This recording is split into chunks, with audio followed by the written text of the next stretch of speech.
Écoutez bien. Le pays est écrasé sous la dette.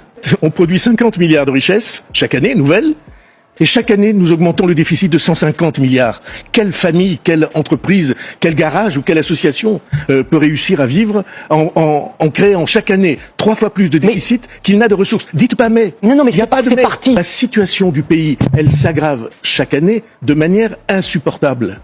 On avait 30 milliards à rembourser tous les ans. 30 milliards, je rappelle, ça fait 30 000 millions d'euros. On avait 30 milliards à rembourser. On est passé en 2 ou 3 ans à plus de 60 milliards.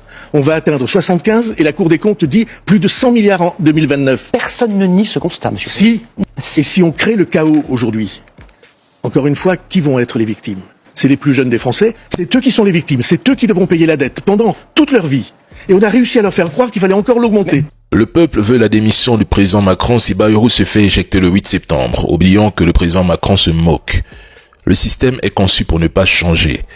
Les élites françaises, européennes et mondiales ont verrouillé les leviers. Finances, médias, institutions. Il a dissous l'Assemblée en juin 2024 pour écraser l'opposition. Et ça a foiré.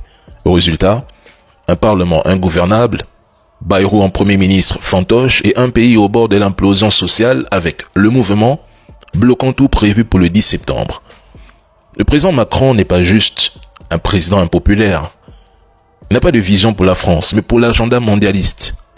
Il refuse de rompre avec l'Union européenne, ce carcan qui détruit leur économie, efface leur souveraineté, dicte leur politique et les réduit au rang de vassaux des États-Unis. On leur impose l'austérité, on leur impose les guerres des autres, on leur impose la haine de la Russie, deviennent même russophobes pour protéger les intérêts de Washington et de Bruxelles. Ils ne font que s'endetter. Ce pays n'est plus qu'un pion dans un échiquier impérial.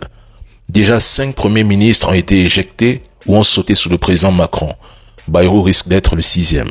Ceux qui croient encore qu'un changement viendra de l'intérieur du système se bercent d'illusions. Et c'est avec eux que l'Afrique devrait coopérer ou se plier.